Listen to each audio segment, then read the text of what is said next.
and I was actually talking with a colleague of mine today, that I think the biggest thing that has really changed is this understanding that, that publishing news is not just a one-directional method. Like, now we have so much data at our disposal to really understand and listen to our audiences.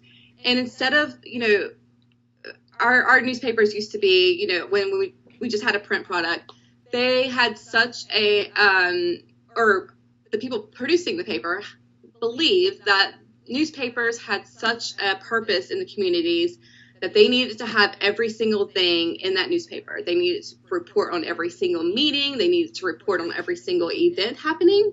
But now with a digital environment, we're able to really understand what our readers want from us.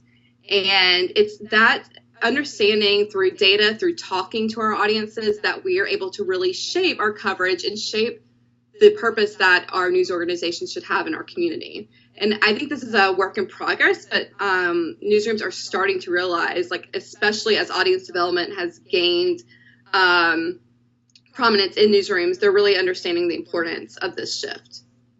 Yeah. Yeah, I mean, and that is a pretty massive shift. I mean, it's not necessarily recognized as that enough everywhere.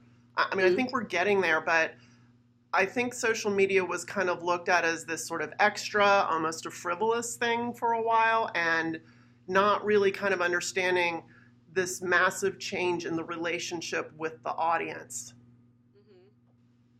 Yeah, agreed. I mean, and it goes beyond social media. When I think it was my job at the Hill, whenever I was hired for social media position, I said, engagement with the audience is beyond social media even. It's through a number of different platforms. It's not just about putting a tweet out there, posting on Facebook. It's really framing, audience development is not just social media. It's about framing your stories in a way that really speaks with your reader, not at your reader, and really takes into account what they want to see you write about.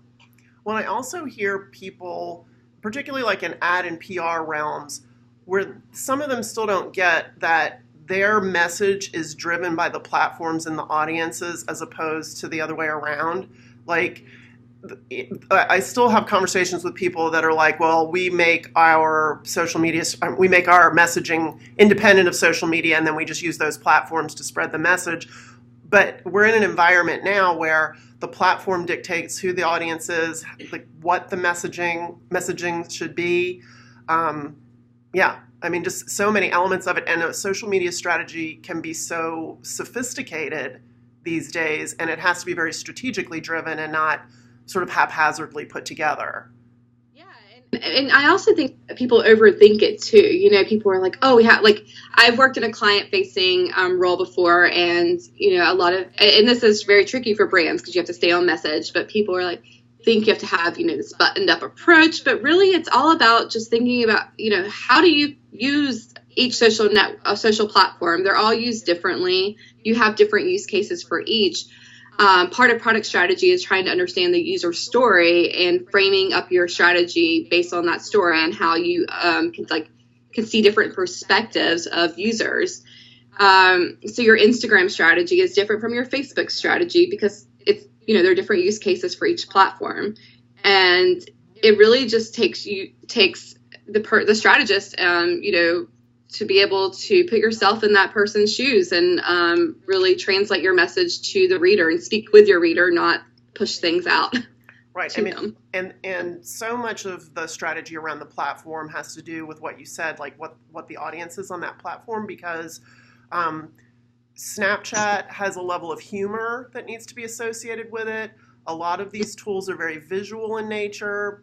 People tend to have fun with like boomerangs and things like that now. So I think that's the part that gets sophisticated. Like, even though it's fun and humor, delivering humor can be hard, like not offending people and making it where it is actually fun. Like, do you have to hire comedians so that your humor is funny? Or, is it just like you just get the right person with the right sensibility? Yeah. If you hired me to do Snapchat, though, you'd probably just see baby pictures. So that's all I put on Snapchat. Pictures of my baby is funny. She's a new mom. your baby Haven is 4 months old? Oh, 8 months now. 8 months. Oh my God. Yeah. So she's not that big of a mom, but she's still kind of a 8 mom. months. I've seen a lot of pictures of her baby on social media. Okay, so next, Julia, what question do you want to ask? Yes. What would you say is the most engaging strategy for digital media?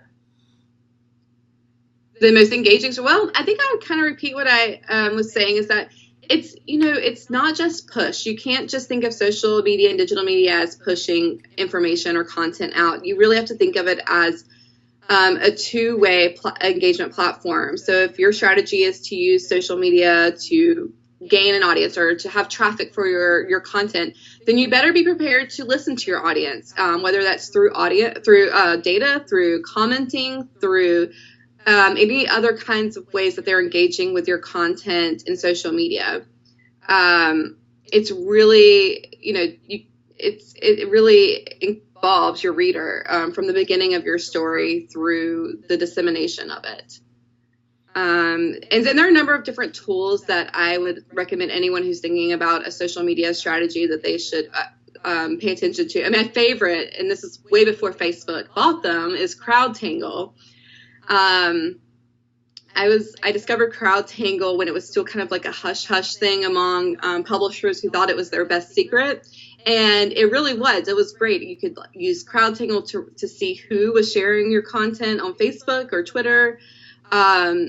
You could crack through a lot of, a lot of Facebook data is really hard to crack through, but CrowdTangle had a direct connection to it. And you could find out a lot about what your Facebook audience valued with your content. And so I think any engaging strategy really needs to be able to, you have to have a way to be able to react, not only listen, but react to what your audience is telling you. I just got CrowdTangle access, so we're going to be sharing that amongst our faculty and our students really soon. Simone, do you want to ask a question? McClatchy just won the Pulitzer for the Secret Shell game. Do you think that it would have had the same recognition if it was just a print article instead of like the visual storytelling of the video and interactivity? Did you hear that? Didn't hear it. No. Okay. So McClatchy won a Pulitzer for the Shell game, and Simone wants to know if you feel like that would have had the same impact, award-winning impact, had it not been a visual story, had it been more of like a traditional story. Really good question. And I wasn't here during the time. I joined McClatchy late last year, so after the Panama Papers was published. But I know the teams involved in that project, and it was an amazing project because of the visual storytelling. And in fact, in the DC Bureau, part of the group that shared this prize included the video journalist from the Video Lab. And I watched that video, and the video really helped illustrate the point and drive home to the reader so that the story wasn't just filled with a bunch of jargon that made it hard to understand, because this is a very, very complex story to tell, and it required our journalists to really translate it in different ways. And that requires, this is where product is really central to any media organization. It required the infrastructure to be able to tell that story in a way that enabled us to produce a video and enabled us to show documents and produce other visual elements of this package, and really, all together it really completed the story. And I think that was key to the Pulitzer.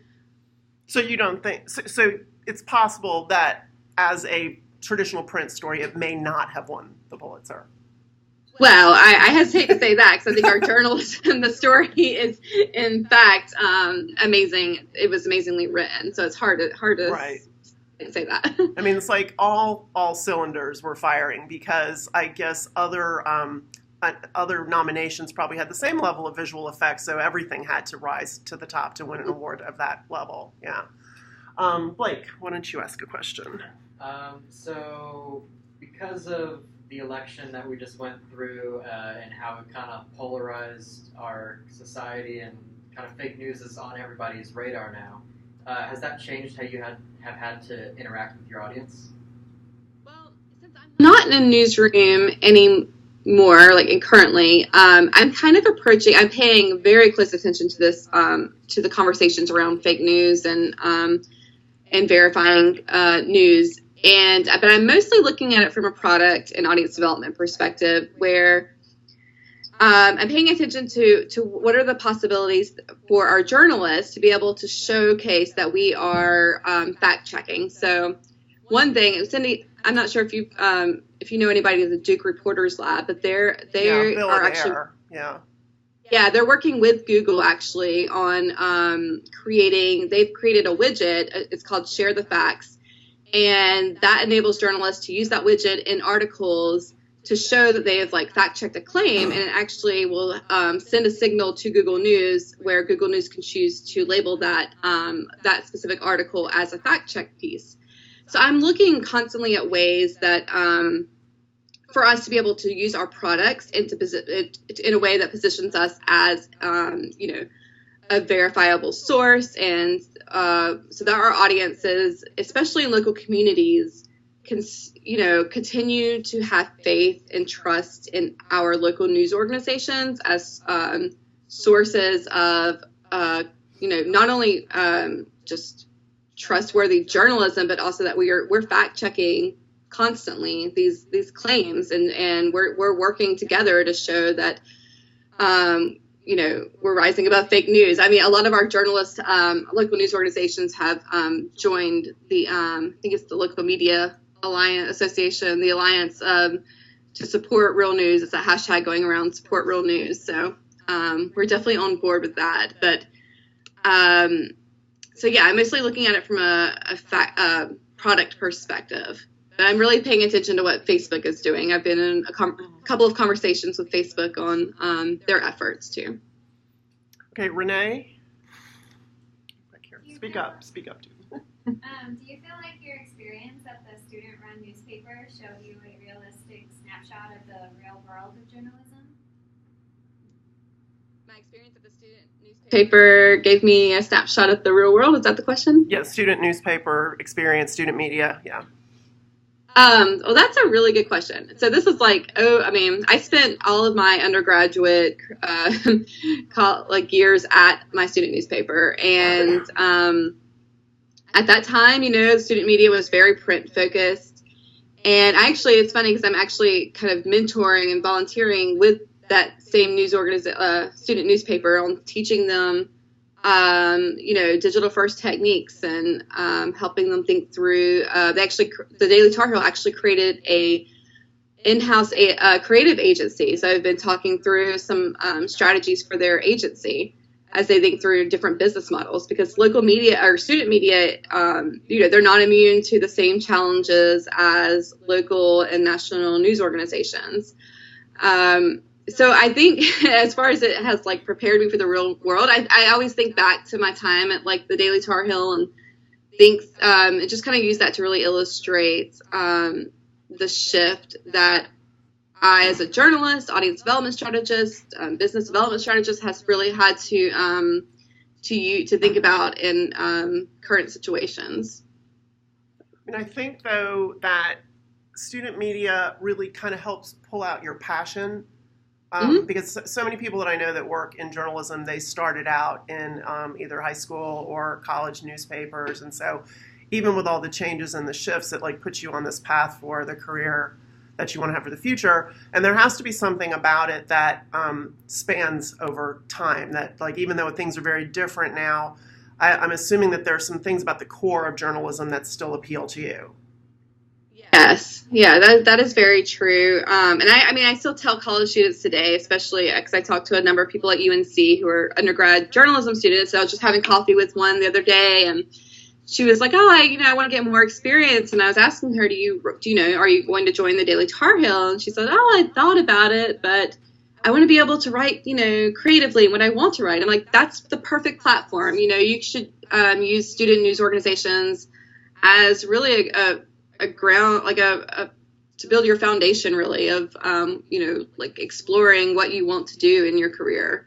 So even when I was a student, when I was a student, I launched the investigative team at the Daily Tar Heel, and that was a great experience of launching kind of an entrepreneurial mission within the news organization. Do any of you guys work for the Star? Anybody in here? One sort of Star. We have a lot of people who work for them. KTSW and Bobcat Update. Any Bobcat Updates in here? So not a lot of student media. Any other kind of media in here? I did like all of that when I was an undergrad. Okay, so because some of you are grad students and maybe you did that when you were undergrads. Okay, cool. Okay, so out of my classes, the last student question, then we'll open it up to the grad students. Harry is the one student in here, undergrad, that's about to graduate with the DMI major. So he might have questions in that regard. I don't know. Yeah, I was gonna ask. I just noticed that like your career path kind of shifted. You got to try out different roles, from audience development to the investigative reporting. What was kind of the transition and shift from one company to the next and one job to the next? How did you decide this is what I want to go into? Looking back, I feel like they all build on one another. So when I was a reporter, and I was a reporter for 5.5 years. I stayed at the Star News for about 5.5 years. I really loved the community. I loved community reporting. At the time, I was doing a lot of social media strategy. But I think that one of the pivotal moments in my career was when I forced myself away from a newsroom, and that was when I was moving to DC. And I wanted at first I was thinking, I'm going to take a job that's more of like a web producer type role. But then when I started talking with Atlantic Media, it was the perfect job because they wanted my expertise from journalism. And I wanted to learn the expertise of working in a client-facing role and working on strategy for organizations, kind of apart from a newsroom. And I always think of like each job that I have as a learning experience. I always think about what can I learn in this role that will prepare me for what I want to do next or my ultimate career path. And I to this day, I think the advice for myself that I'm going to always follow is making sure that I'm always learning something different. And that's what I keep in mind when I choose a different role. So I worked at Atlantic Media Strategies, which is the in-house consultancy. I'd worked there for a couple of years, and I realized, I miss being in a newsroom. So I'm going to go to a newsroom, and I realized, what I want to learn from being back into a newsroom is I want to be able to connect the dots. I want to be able to align and really test myself on aligning business strategy with editorial strategy and helping to ensure that we are, when we're thinking about audience development strategies, that we're also thinking about the revenue components in mind. And I really learned a lot with doing that groundwork as well as launching digital products. And I think in my current role, it's interesting because I'm on the product team, and I'm really right now enjoying being closer to development and developers. And so I'm learning a lot more about the development side of a product, which is really interesting. So let's open it up to Dr. Kaufhold's students or anybody, if you all have other questions. Who has a question? Hi.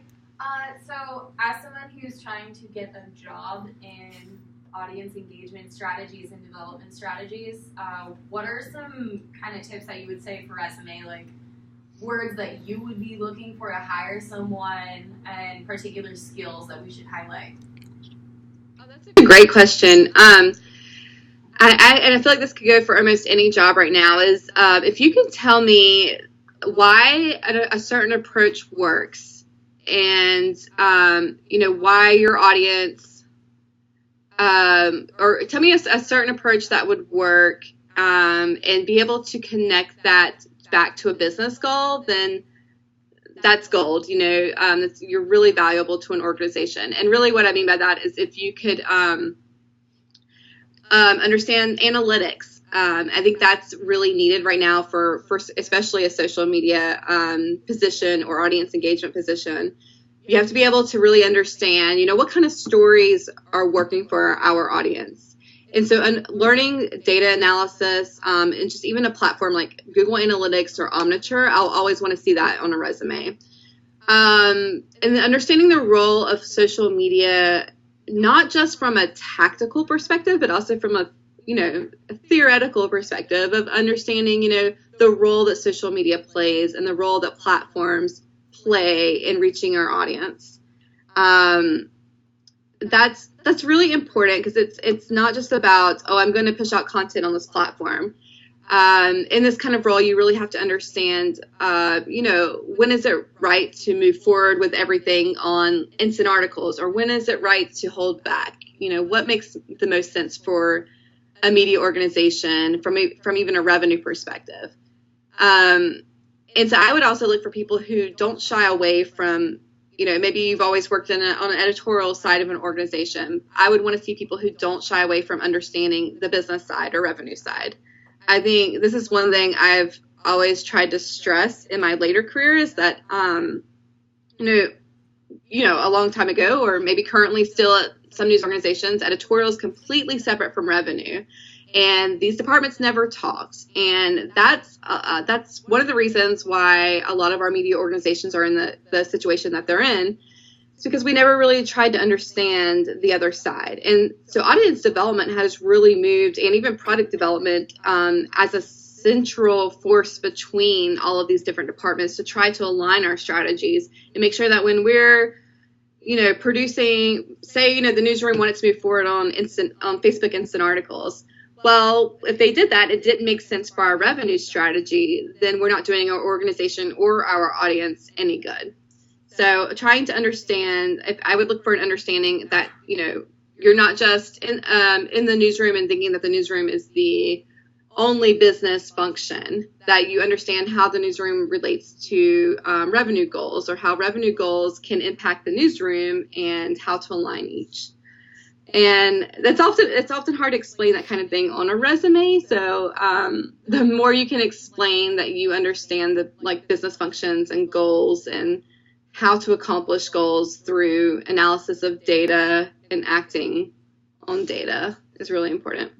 How important is having a Google Analytics certification or some sort of social certification if you were looking at a resume?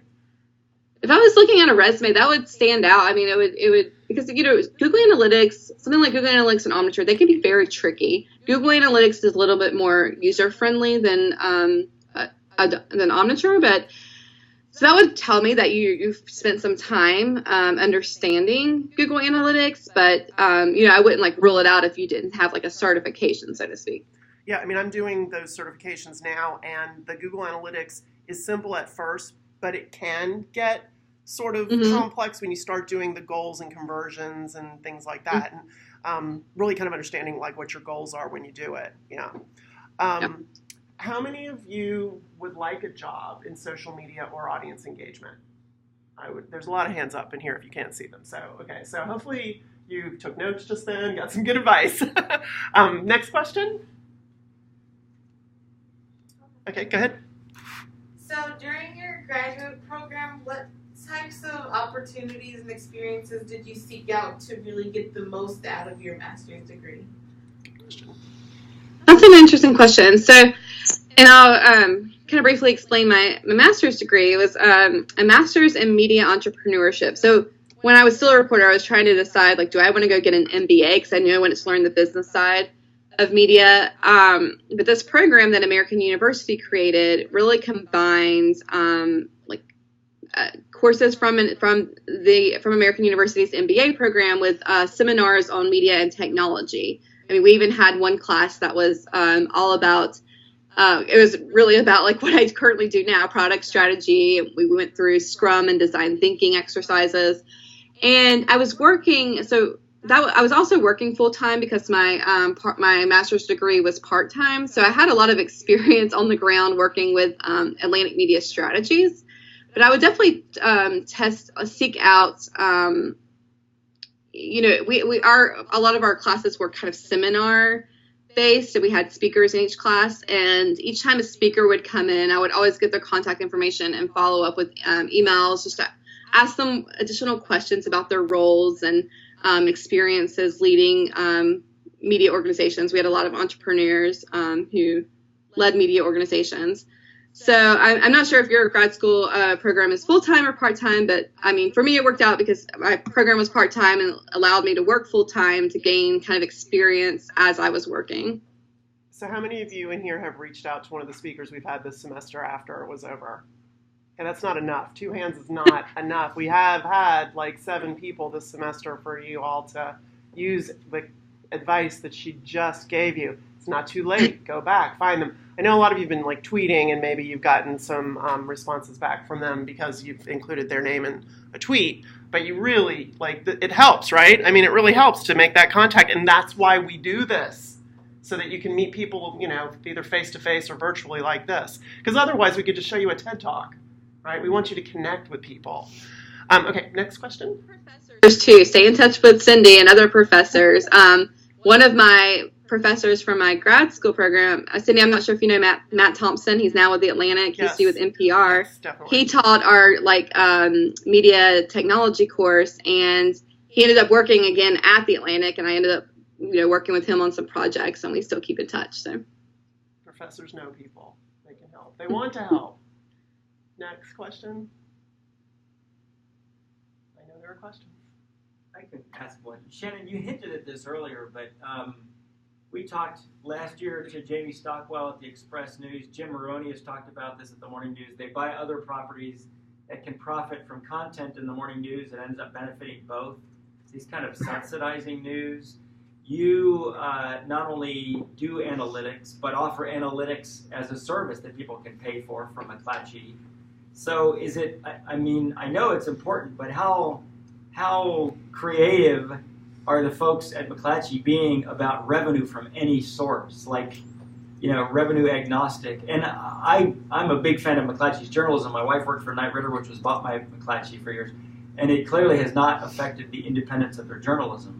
So is that wall you alluded to, is that breaking down, or a lot more people in that industry much more open to revenue from any source? And this is Dr. Kelly Koffel, the other professor in the class. Nice to meet you.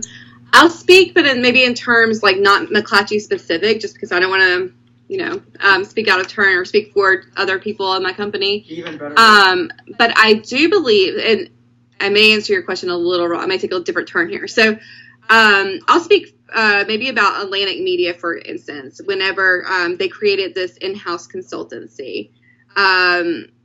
It's kind of taking a different direction maybe from your question. But, at the time, a lot of people, this was still a traditional media market where, we had advertising, or some of our media organizations were branching out toward a membership model.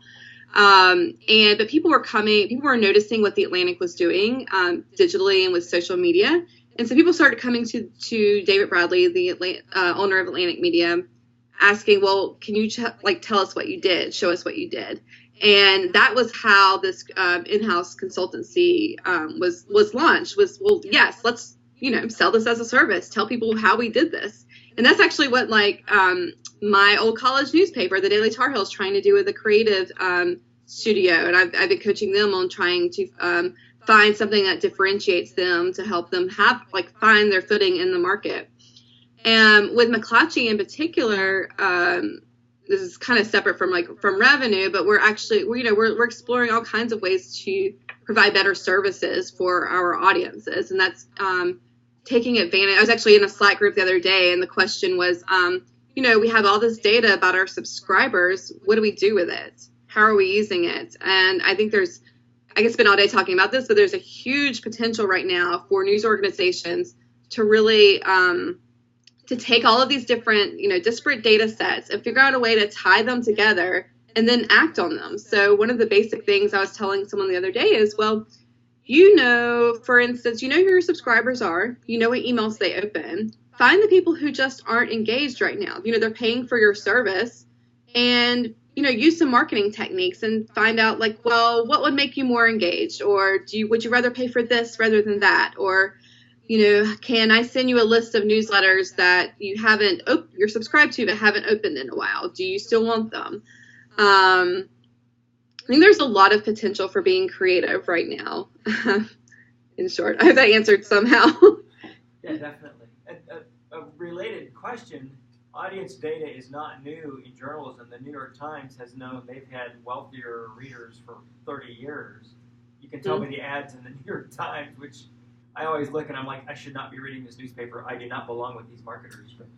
But yeah, I think it's interesting to know the audience, but with the audience dwindling, you really have to sort of look for revenue in every nook and cranny, and I think it just makes sense to sort of sell and resell what you're doing as many ways as you can. I know some journalism purists are like, ew, but I think you need to get paid. We actually, and also, I should have also mentioned, McClatchy also does have a marketing agency called Accelerate. I don't work very closely with them, but that's another example of a different business model within our group. Okay, Josh. Yeah, so I'm curious, with so many titles under your banner, how universal for your company, your policies or your practices are. When you enact something, what's the scope of it, or does each individual unit have some relative autonomy to determine how they're going to engage audiences, what their marketing strategies are, how they're going to use data, how they're going to get data, all of those questions. I mean, when you're innovative, you have to be quick, right? But in a large company, that can be, there can be some bureaucracy in the way, right?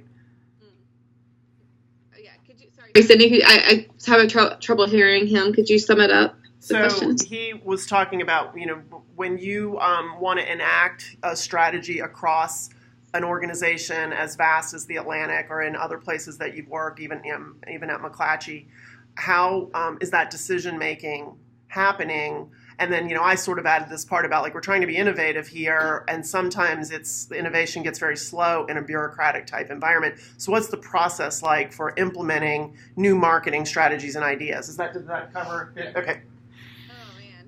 Ever a process. It's different everywhere I've worked. Because I've worked at small organizations, large organizations, small organizations within large organizations, and it is always different. But right now, I think most media organizations are moving, or at least their development side is moving into an agile manner.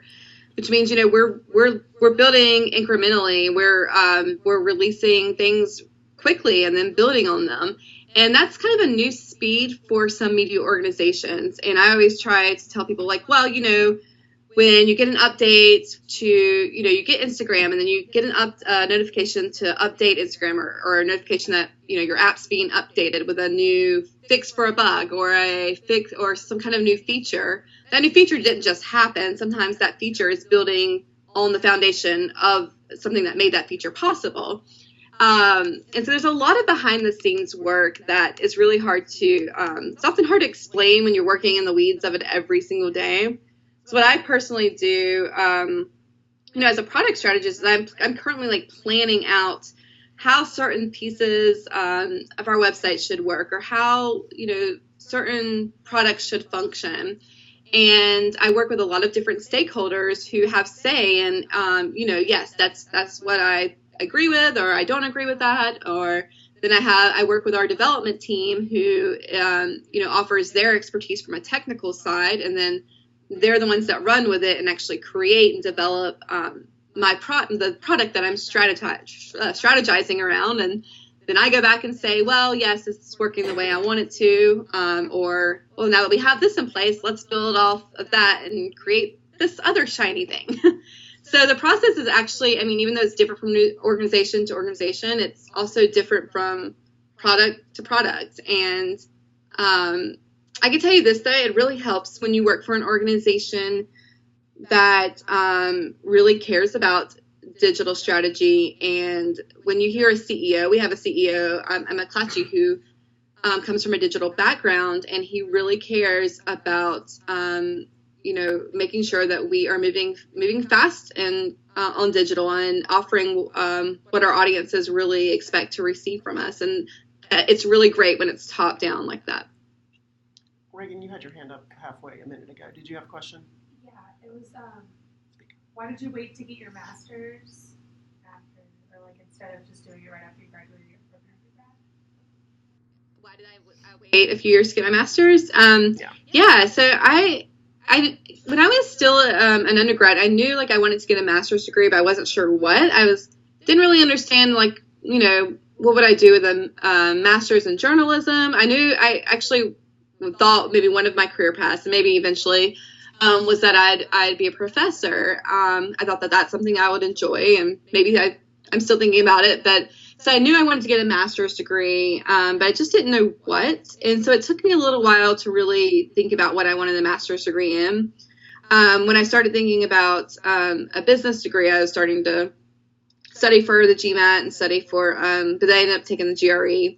And it just so happened that this program kind of came up at American University, and so I decided to just jump on it and just go. Well, I highly recommend the PhD. So I think you should be definitely moving in that direction. We'll see. You have time. I have a question that kind of builds on what you were saying before on a couple areas where you're talking about working with product people, product developers, building digital products. And this has to do with my presentation at ISOJ this weekend. But a lot of product management and product development techniques come from the tech industry. But when you bring it into a newsroom context, you have to be concerned about the product having journalistic sensibilities and values associated with it. And if the people that are working on the products, like these developers that you're talking about that you're learning a lot from, if they come from, say, a computer science background, they don't know anything about journalism or, its foundation of democracy, or like, how do those sensibilities get built into digital products in a journalism context? I think this is one reason why McClatchy hired me, and not just me. I have a counterpart who is a product strategist for revenue, and a counterpart who's a product strategist for like our subscription and circulation side. And together, the three of us, we work on strategies for our entire business, and we make sure that we are aligning. Like when I'm doing something that's involving an editorial strategy that I know is going to have a revenue component, I talk to my counterpart over revenue.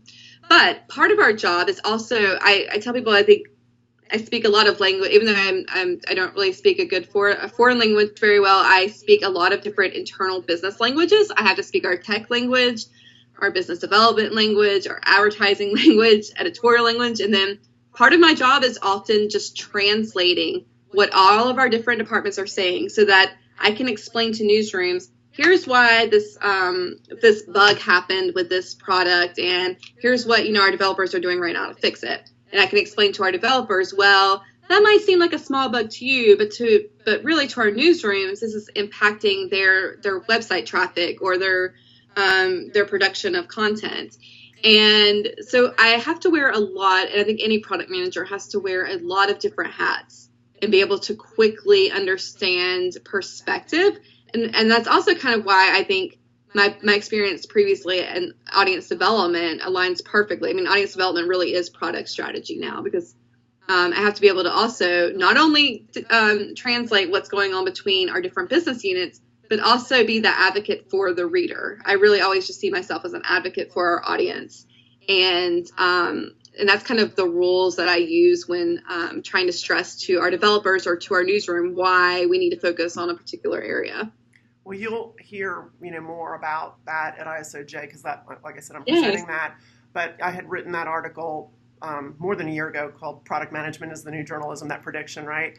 And our DMI major, our digital media innovation major, I mean, exactly what you're saying about being able to translate and wear a lot of hats and that show leadership and communicate across groups. I mean, I think that we have like such a clear opportunity to do that in a mass communication program if we put the right amount of tech savvy and business skills on top of it. Yeah, I totally agree with everything you just said. Yeah, and I could talk more if anyone's really interested individually about working a product. Like I honestly, when I was talking about my career path, I never thought I'd be on a product team. But it really, like, everything in my career, like, really perfectly aligned. And, like, this is really where I want to be right now, because I'm really close to the heart of producing, like, I think of news news is the product. And I'm really, like, producing the foundation and the infrastructure to be able to, like, deliver the journalism, the data journalism, and investigative journalism that I really cared about producing when I was a reporter. Yeah, well, I definitely think it's where it's at. That's why we've kind of, like, developed this whole program around it. Let's take a few more questions. We have a little bit more time. Isla? So I guess this is probably sort of an obvious question, but if people are trying to apply for roles like product strategy or account manager or project manager kind of thing, would you suggest that we should stress sort of that that translation or the ability to be able to communicate to so many different types of roles and people? Like, would you suggest that we emphasize that on our resumes and cover letters?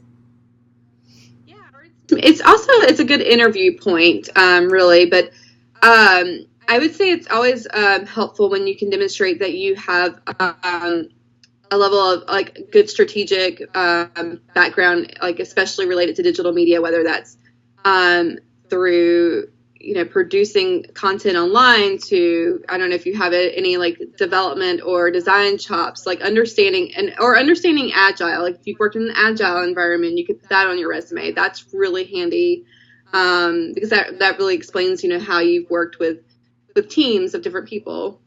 There's also like I don't know if in this course if you go through design thinking or any other strategies or frameworks that you've used for working with different types of stakeholders and being able to show that you've like translated problems or addressed challenges.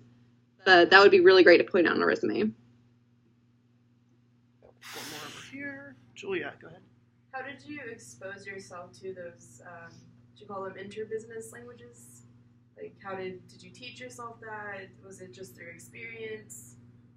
Yeah, a lot of it was both, really. When I was a data journalist, I got familiar with a lot of programming languages just to, I'm not a programmer, but I've taken like just some like basic courses like Python. But then also when I was in my roles in audience development, especially as we were going through like when I was building a mobile site, or when I was at National Journal, I worked on a number of different projects involving like an overhaul of our email system. I would actually go and just sit with developers and and the product managers or project managers and ask a lot of questions. So part of my job, my job is not to know all of the technical intricacies of our products and processes. My job is to ask a lot of questions, and no question is a dumb question. Like, I ask some of the most basic questions all the time, and that's really like part of like learning, part of being able to translate things. And sometimes I'll get an answer delivered to me in a complete jargon, but I'll say, no, what does this mean? Pretend I'm someone I don't know anything about development or anything. Like, how can I say this to a reporter? And so part of it is just really just sitting in the environment with developers and product owners. You learn a lot about the way that they work and the way that they speak. We have Slack channels now where I monitor like everything coming through on Slack, and so I start to pick up like, if they're on, this system, that means they're doing QA right now, or if they're on this system, they're doing workflow testing. So I start to pick up things, but it does. I mean, it's time consuming. It does take a lot of effort. So pay attention and ask a lot of questions. I mean, get out of your comfort zone. Good advice for everything. Get out of your comfort zone. Oh my God, that's we hear that so much in so many different areas. Any other questions? Last chance. Mm-hmm. So I have one last question for you. What kind of trends are you seeing coming up in social media or technology in general that we should be kind of aware of right now? Two big ones, I would say. One is that like, I'm sorry, can you see me? Oh, one is this kind of shift in social media from just like having a free-for-all platform to more of like one-to-one communication. I think this is where Snapchat has really succeeded among younger audiences, is this, this theory of like people want to have like direct communication, custom and tailored to them in that moment. And I'm not saying Snapchat is the answer for anything, but just building on that understanding of audience behavior, I think is going to be really important in the future. And also personalization. You've probably seen that New York Times article from the public editor about how they're personalizing the experience for their audience. And it's no secret that like many news organizations are thinking about this, but I think it needs to be done very, very strategically, and it really involves connecting connecting the strategy to your business goals. Like if you're personalizing the content on your website, what are you hoping to really gain from that, and what value are you delivering to your audience? And so I think we're going to see a lot of publishers really test the waters there, and some will probably fail publicly, but it'll be a good learning experience. And your sort of outlook on the future of journalism, given the Bureau of Labor Statistics report that showed, 400 and some thousand jobs in 2000 is down to like 175,000. Where do you think that's going? And the plus side of that report was that jobs in like web development and technology were coming up. So I think journalists have the most important job right now in the nation. We are so vital to our communities, and especially right now in this political climate, we have a role, and we need to. I think I started my career in the recession, and I'm still in media somehow. So I wouldn't be here if I didn't have faith in our industry, and I just think that the jobs though are changing, and anyone entering the industry just has to have that expectation that this is no longer the jobs that existed even 10 years ago when I first entered the media industry. Many of them no longer exist or are needed in our newsrooms, but different types of jobs are. But still, the purpose, the foundation of great journalism still exists. There's just different ways of storytelling and different ways of producing news. I think that's probably a great way for us to wrap this up. And we will see you at ISOJ. There'll be several people here, so definitely make sure you stop Shannan if you're going to ISOJ, and a few people are coming, and introduce yourself to her. Thank you so much for spending time with us and giving us such a broad look at your career and kind of the state of the industry. I think it was really, really helpful and enlightening for everybody. So let's thank Shannan. See you Thursday, right? You're coming in on Thursday? I love talking about this kind of thing. So. Okay, yeah. Okay, thanks. Bye-bye. Bye. All right.